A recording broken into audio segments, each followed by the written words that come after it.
to Vlogmas Day 20!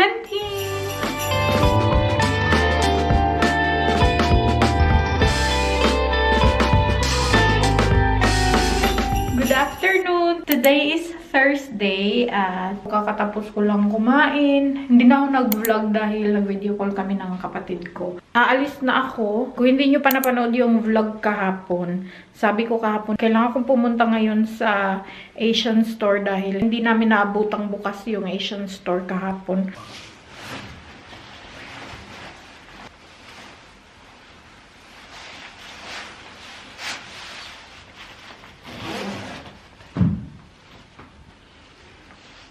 Hindi ko feel mag-bonnet today.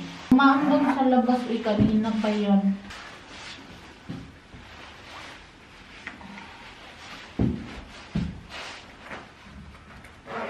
Dito yung listahan ko. Kailangan kong bumili ng makapuno, lumpia wrapper, coconut milk, and quail egg.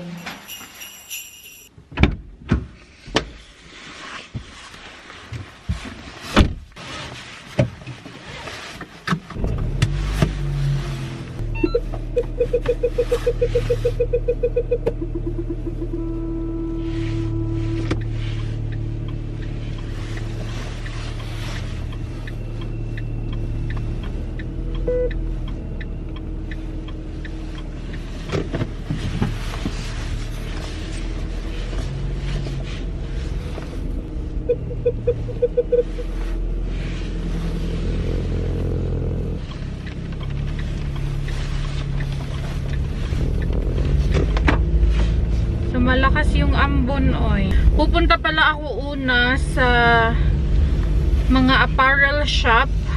Pupuntahan ko yung New Yorker.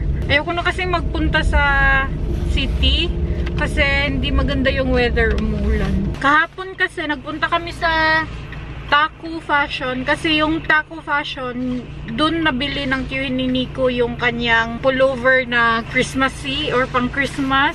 Gusto namin na same kami ng pullover for family picture ba. Pero ang nandoon is medium na lang, dalawang medium. Tamang-tama pa sana kasi dalawa na lang natira. As in same na same yun ng pullover ng kiwi ni Nico. Dalawa na lang sana yun kaso nga lang medium yung size. Nagpunta naman kami sa C&A kahapon. Wala din.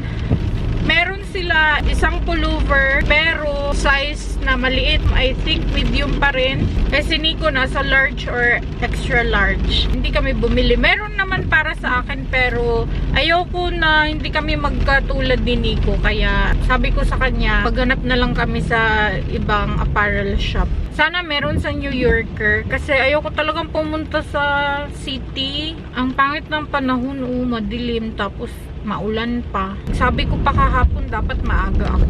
Yung sinabi ko sa previous vlogs ko na ayoko mag-edit ng super late. Ilang days ko lang siya nagawa. Tapos bumalik na naman sa madaling araw yung aking pag-e-edit. Gusto kong tapusin ang aking vlogmas. Konting tiis na lang. Ilang araw na lang. 6 days na lang matatapos na ang vlogmas. Yay! Ang saya-saya ko lang kasi naging tradisyon sa YouTube na every Christmas sa vlogmas talaga siya. Yung eagerness ko na sumali talaga ay naku malala kasi tinignan ko yung mga previous vlogmas ko. Ay naku, mga ilang days lang. Meron lang akong 12 days. Meron lang akong I think 4 na days. Hindi ko talaga siya matapos-tapos kaya sabi ko sa sarili ko, this year, lalaban ako sa vlogmas.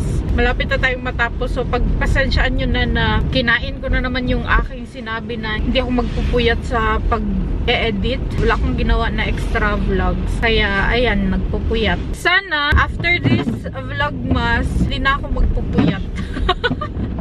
Ang dami kong gustong puntahan ngayon. Alam mo naman ang daming oras. Anong oras na? 1 PM na. Gusto kong pumunta sa IKEA kasi gusto kong bumili ng lagayan ko ng leche flan. Para naman presentable yung ating leche flan, para sa ating mga guests. Mamaya, dapat di ko makalimutan na kailangan ko maglagay ng payong sa backpack ni Nico.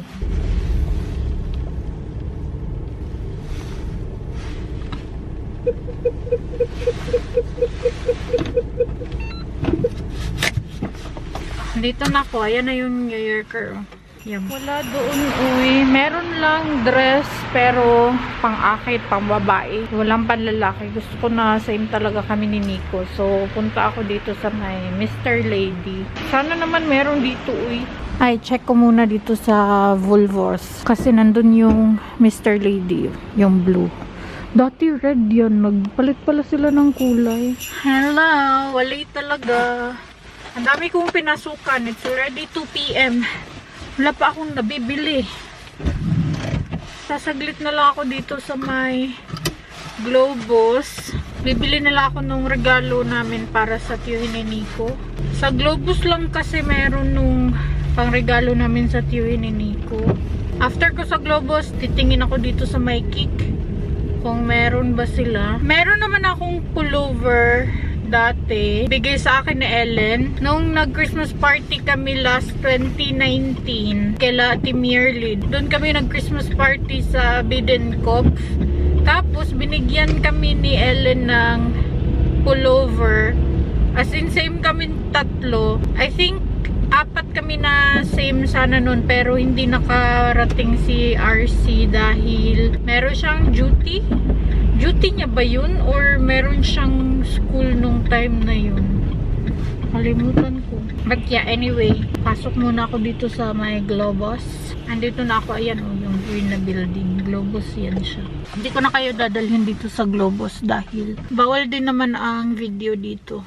Sa mga baguhan pala dito sa aking channel, sa napapansin nyo sa aking vlogs, hindi ako nag-video sa mga building or sa loob ng establishments dahil bawal po dito ang mag-video sa establishments or sa loob.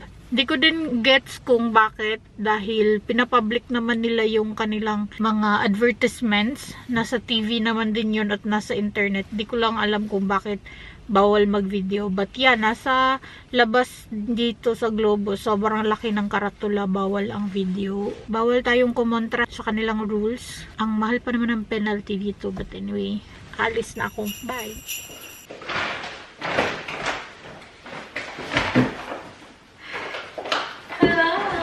Nandito na ako sa bahay. Kakarating ko lang oras na. 3:44 p.m. na. Ay, Ginoo ko Lord. Ang dami kong pinuntahan. Last kong pinuntahan is IKEA. Dahil meron akong sadya talaga doon. Ito yung gift namin lagi sa Christmas ng tiyuhin ni Nico. Ito yung paborito niyang socks. Diba pumunta ako sa Woolworths. At ito yung aking nabili. Ganito siya. Matagal na ako naghahanap ng soap dispenser na para sa aming CR. Gustong-gusto ko na mapalitan yun ng black and silver. Yung mga nakikita ko, black and gold, pero ayoko ng gold dahil hindi naman gold yung aming bathroom. Silver yun siya. Nag-iisa lang din to, black and silver. Nabili ko siya ng 3 euro. Bumili ako ng ganito para dito sa aking drawer. Sana magkasya dito sa baba. Dito ko siya ilalagay, oh. Tingnan nyo naman. Kasi itong drawer na to, gagawin ko siyang vegetable drawer. So, parang nakaganyan siya ba? Ay, thank you. Kasya siya. So, mayroon akong potato, ganyan. Hindi siya magkasya, Brad. Pagkasyahin natin yan. Kulang pa pala ako ng 2. Lalagyan ko pa to. Siguro dito ko ililipat yung lagayan ng aking sibuyas at saka bawang. Yan lang muna siya. Gusto ko kasi yung mga drawer dito, naka-organize siya para hindi siya masakit sa mata. Sakit kaya sa mata pag magulong. Ang nabayaran ko doon sa Woolworths is 11 euro. Tapos, sa IKEA naman, kumuha ako ng ganito. Yung malapad. Kasi wala pa akong ganito. Meron lang ako nung square. Wala pa akong rectangle. At ito naman ang paglulutuan ko ng mahablangka. Magta-try ulit akong magmahablangka. Sana naman this time, makuha ko na siya talaga. Kasi namimiss ko yung mahablangka ni RC. Para naman presentable ang paglalagyan pag merong buffet, diba? Multi-purpose na din itong mga lagayan na to kasi pwede mo na din ito siyang gawing lagayan ng food. Pag meron kang mga tira-tirang food, pwede mo itong lagyan. Ito naman, yung malalim, rectangle lang din yung kinuha ko dahil wala silang circle. Maganda sana yung circle. Ito, naisip ko, ito yung paglalagyan ko ng fruit salad. Gusto ko kasi mag-fruit salad pero I think hindi ko siya magagawa this Saturday dahil ang dami-dami naming pang dessert. Kailangan pa niyang maubos. Dalawa din yung kinuha ko. Gusto ko mag-buko pandan. We'll see kung makakagawa ako ng buko pandan tapioca. So, gasan ko ito kaagad. Sa Asian store naman, nagkaubusan na. Bibili sana ako ng saging na saba. Nasa counter na siya. Tapos sabi nung may-ari, hala, hindi na ito pwedeng ibenta dahil na-order na ito lahat ng customer. So, ayun, binalik. Dalawang saging na saba pa naman sana yun. And then, merong natira na lumpia wrapper. At ito na lang yung natira. Buti na lang meron pang isa. Kumuha ako ng shrimps dahil sobrang naglaway ako doon sa shrimps ni RC. Kumuha din ako ng makapuno. Tapos, coconut milk, isa lang. Tapos, chop suey mix. Hindi na sana ako bibili ng chop suey mix dahil meron akong crispy fry dyan. Pero naisip ko, why not? Gusto ko siya itry. Yun lang naman ang aking nabili at ang nabayaran ko doon is 40 euro. Ihi muna ako and then mag-start na akong magluto. Siguro dessert yung uunahin ko. Gusto ko maha blanca talaga, uy. Nagkundenar akong kalag sa maha blanca, so try ko magluto ng maha blanca. Sana naman this time okay siya. Kasi last time nagluto ako ng maha blanca, failed siya. So hindi ko sinerve. Ay. Hindi na lang pala ako magmamaha blanca dahil sobrang dami pa naming cake. Buti na lang naalala ko kaagad. Try kong kumain ng cake. Pakain ako ng konti nito, konti lang. Sabi ni Ma'am Shelly, kung hindi pa kakainin ang cake, pwedeng ilagay sa freezer. So, lagay natin, lagay ko ba siya sa freezer? Sa ref na lang. Saturday din naman to kakainin. Tapos, meron pa ako ditong cake, oh. Diba? Ang dami kong cake. Ngayon lang ako crave ng mga matatamis, eh. Hindi ako mahilig sa matamis. Mas mahilig ako sa chicheria. Kain muna ako. Saka ako sisimulan ang bakbakan dito sa kusina. Gusto ko magluto na ngayon ng lumpia. Tapos ilagay na lang siya sa freezer. Ay, ang sarap. Ang sarap ng cake.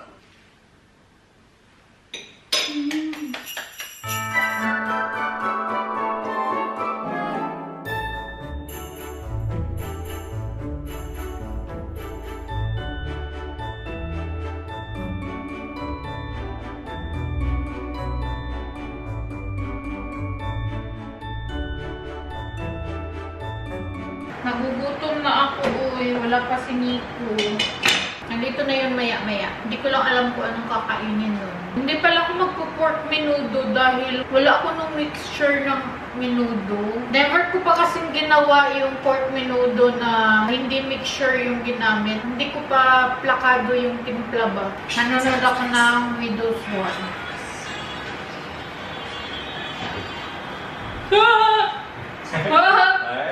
Hast du die Tür nicht gehört?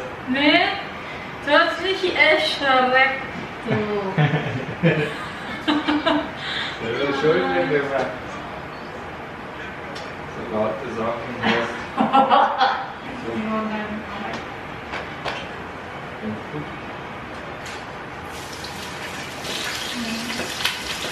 Hier, Power Grip. Power Grip. Was sagst du nun? Ja? Mein Schatz, kannst du bitte das öffnen? Nicht, dass das schwarz wird. Zweite auch? Ja.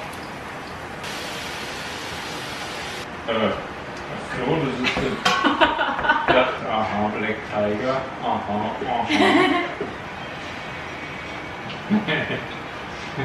Ich gehe jetzt auf. Ja.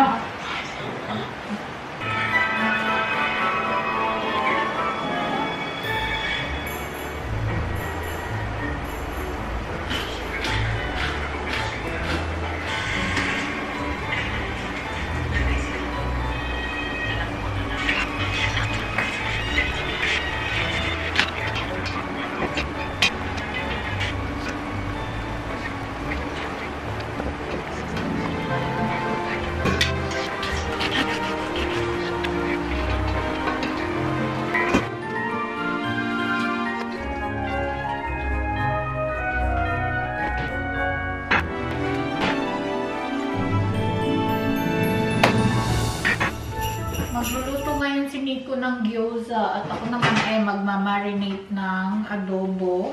Super basic lang naman ang marination ko sa adobo. Pero itong mga chicken, tatanggalan ko pa to ng mga fats. Sobrang fatty ng kanilang manok dito. Sobrang manok fatty. Hmm. Sobrang fatty manok. Yeah.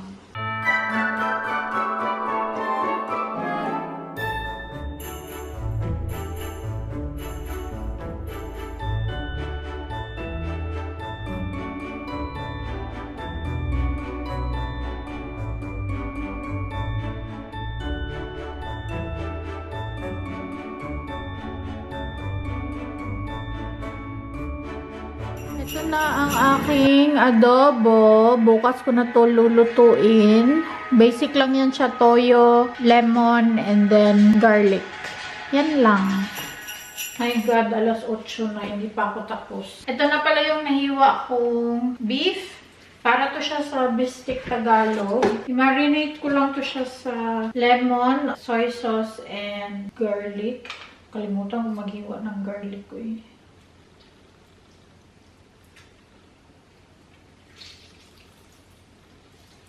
It's already 8 at hindi pa ako nakapag-rolyo ng aking lumpia. After nito, mag-rolyo na ako. Tapos, maglilinis ako ng kusina.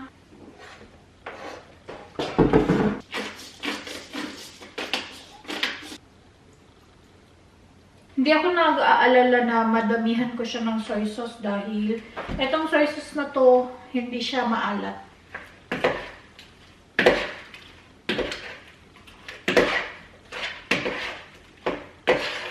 Takpan natin siya. Yung isa ko ding na-marinate, nasa ref na siya. Before ako mag-rolyo ng aking lumpia, lilinisin ko lang muna tong kalat. It's 9:30 p.m. At ito na yung aking natapos. Ayan. Konti lang yung aking nagawa dahil nilakihan ko siya. Malalaki yung ginawa ko. At ito yung tira. I-freezer ko din to kasi masarap din tong iulam. Malasa na yung timpla niya. Para na din siyang giniling. Natatakam ako dyan. At ilalagay ko na to sa freezer. Ready na to for Saturday. Para makip natin yung pagka-fresh niya, lagay natin siya kaagad sa freezer. Pwede ko din itong ilumpia ulit pag gusto ko. Madami siya for one portion. So, hatiin ko pa to ulit. Gawin natin siyang good for one person lang talaga. Para pag gusto mo kumain, tapos hindi mo naman siya mauubos, hindi siya masisira. Kasi one portion lang yung i-defrost mo. Instant ulam. Oh, dami ng ulam. So, ngayon naman, maglilinis muna ako. Munti ko na makalimutan ang baon ni Nico bukas. Nagtanong ako sa kanya, gusto niya ng wrap. Ito yung bet niya na cheese. Akala ko tapos na ako, hindi pa pala. Yung nagamit ko na pinaglutuan ko ng lumpia ko. Nandyan pa sa lababo. Ayaw kong magugas. Tinatamad na ako eh. Puno na kasi yung dishwasher. Usually, pag puno yung dishwasher, tapos kaya ko na mahugasan, maghuhugas ko. Pero ngayon, tinamad akong maghugas. So, hindi ako maghuhugas. Lunch niya bukas is menudo with red rice.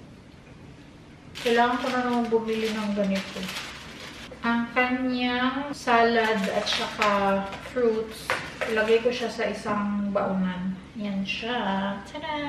O, diba? Papadalhan ko din siya ng cake. Itong cake na to, binake to ng kanyang tiyuhin nung Sunday. Advance calendar na chocolate, tinanggalan ko na siya ng lagayan. So, ayan na siya. May 3 chocolate and then yung kanyang nuts cake. Ready na tong baon niya.